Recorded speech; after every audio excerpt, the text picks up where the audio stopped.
जय हिंद मित्रों, नमस्कार। काफी बेहतरीन सेगमेंट आपका नॉम चॉम्स्की, जिससे कि प्रश्न आपके बनते ही बनते हैं। आइए देखते हैं नॉम चॉम्स्की, नॉम अब्राहम चॉम्स्की। ये आपके भाषाई मनोवैज्ञानिक हैं। इनके अनुसार भाषा विकास का कॉन्सेप्ट देखते हैं। इन्होंने एलएडी का कॉन्सेप्ट दिया। एलएडी लैंग्वेज एक्विजिशन डिवाइस, अर्थात भाषा अर्जन उपकरण यंत्र, जो कि इन्होंने स्किनर की जो अपनी पुस्तक थी, स्किनर की पुस्तक का नाम है वर्बल बिहेवियर, जिसमें कि स्किनर बताते हैं कि बच्चे अनुकरण के माध्यम से सीखते हैं। नॉम चॉम्स्की ने 1959 में इसी स्किनर की पुस्तक का वर्बल बिहेवियर नामक पुस्तक, क्या नाम था पुस्तक का? वर्बल बिहेवियर, इसका संशोधन किया और चॉम्स्की ने भाषात्मक विकास के सिद्धांत दिए, जिसमें बताया कि बच्चे ना स्वाभाविक रूप में जन्मजात क्षमता के द्वारा भाषा को सीखते हैं। कैसे? जन्मजात क्षमता के द्वारा।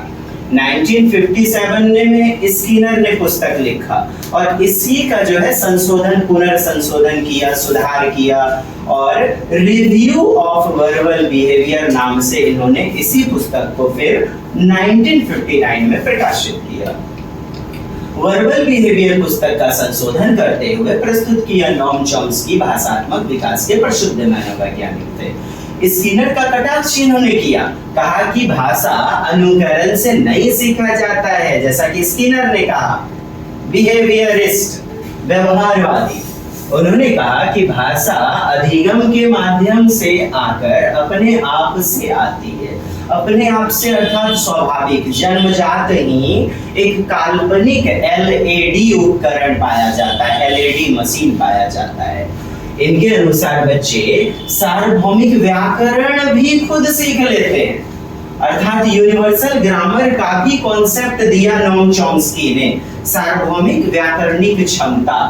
तो नॉम चॉम्स्की के अनुसार भाषा एक जन्मजात प्रवृत्ति है। आपसे कई बार पूछा गया प्रश्नों में। इनवॉल्व कैपेसिटी, बच्चे के पास जन्म से ही भाषा अर्जन यंत्र अर्थात एलएडी लैंग्वेज एक्विजिशन डिवाइस होता है।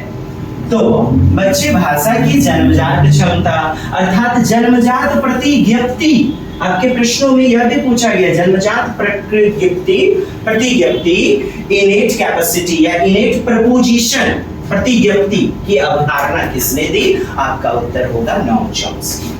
बच्चों में भाषा अर्जित करने की सहजात योग्यता, किसी को तो कहते हैं अर्जन वाली योग्यता, नाम से ही स्पष्ट है, लैंग्वेज का एक्विजिशन अर्थात अर्जन, अधिग्रहण। तो सहजात योग्यता होती है बच्चों में। बच्चों की भाषा अर्जन क्षमता ही भाषा अधिग्रहण में आधार का काम करती है, अर्थात अर्जन के माध्यम से, अधिगम नहीं, लर्निंग नहीं, एक्विजिशन। बच्चों में भाषाई विकास किसी ने नहीं देखा, वो काल्पनिक उपकरण है एलएडी, किसी ने देखा नहीं है। वो उपकरण जो है एलएडी नामक, वो इमेजिनेशन, केवल कोरी कल्पना के आधार पर काल्पनिक भाषा अर्जन उपकरण यानी यंत्र के द्वारा होता है, जिसका नाम है एलएडी। अर्थात बच्चे खुद से, बोले तो जन्मजात क्षमता से भाषा को विकसित करने लगते हैं और भाषा के व्याकरण भी स्वतः बनाने लग जाते हैं, भाषा के व्याकरण भी स्वतः बनाने लग जाते हैं। समझ पा रहे हैं? भाषा की गहन संरचना, रचनांतरण व्याकरण अर्थात ट्रांसफॉर्मेटिव जेनरेटिव ग्रामर की भी अवधारणा दिया। अर्जन उपकरण, चॉम्स्की के सिद्धांत में वातावरण की मुख्य भूमिका नहीं होती, वातावरण की मुख्य भूमिका नहीं होती। जैसे कहते हैं वाइगोत्स्की कि सामाजिक सांस्कृतिक अंतःक्रिया यानी समाज से, वातावरण से बच्चा सीखता है, तो ऐसा नहीं। इनके अनुसार ना यह यंत्र जो है एलएडी नामक, बच्चों को एक भाषा से दूसरी कोई भाषा को भी सीखने में, नियम बनाने में सहायता करता है।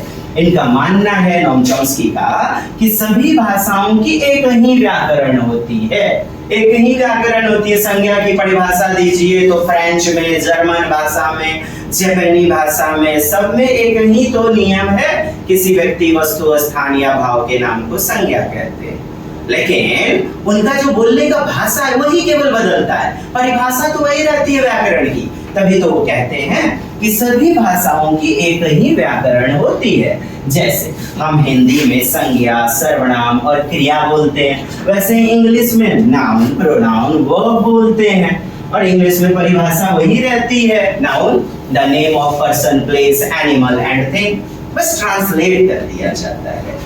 इस प्रकार हम कह सकते हैं कि सभी भाषाओं में, सभी भाषाओं की व्याकरण सार्वभौमिक होती है, यूनिवर्सल, अर्थात सार्व मतलब सभी जगह, भौम मतलब विद्यमान, एक ही जैसा होता है।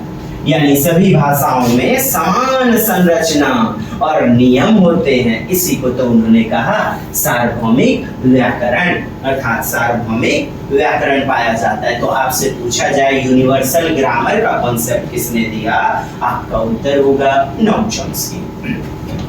और हर जगह का बच्चा, चाहे वो पाकिस्तान का हो, जापान का हो, रसिया हो, चाइनीज हो, सभी जगह का बच्चा उसी तरह से बिना किसी प्रयास के, मतलब अर्जन के द्वारा, एक्विजिशन के द्वारा, बिना किसी प्रयास के सीख जाता है, जो कि हमारे दिमाग में पहले से ही मौजूद होता है। किसके माध्यम से, LAD के माध्यम से। बच्चा भाषा अर्जन यंत्र की सहायता से, LAD की सहायता से, एक भाषा से दूसरी भाषाओं में नियम बनाना सीखता है, जिसे हम कहते हैं ट्रांसफॉर्मेशनल जनरेटिव ग्रामर। अंग्रेजी में भी आप देख लीजिए, generative grammar, transformational generative grammar, या फिर जनरेटिव ग्रामर आपसे पूछ ले। जनरेटिव मतलब स्थानांतरण कर लेना, रचनांतरण कर लेना, रचना कर लेना। तो आपसे प्रश्न यह भी पूछा गया है कि बच्चे स्वतः भाषा के नियम भी बनाना सीख जाते हैं LAD के माध्यम से, अर्थात सर्वभाषा व्याकरण, सर्वभाषा व्याकरण। अब देखिए हिंदी में आपसे सर्वभाषा व्याकरण पूछ लेता है सार्वभौमिक नहीं बोल करके, तो आपको फंसना नहीं है।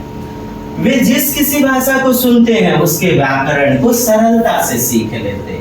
बालक सार्वभौमिक रूप से व्याकरण के नियमों की संरचना भी करने लग जाता है। खाना खाओ हम मम्मा, धीरे धीरे बच्चा सुनते सुनते मम्मा मुझे भूख लगी है, मुझे खाना खाना है, अर्थात शुद्ध शुद्ध बोलना, सिंटैक्स, सिमेंटिक्स, अर्थ विन्यास भी बेहतर करने लग जाता है। वाक्य विन्यास भी, मतलब वाक्य की संरचना भी में वो सुधार करने लग जाता है खुद ब खुद, स्वतः। इस संरचना को दो भागों में समझते हैं। पहला आपका सरफेस स्ट्रक्चर व्याकरण का, और दूसरा हम लोग जानेंगे डीप स्ट्रक्चर।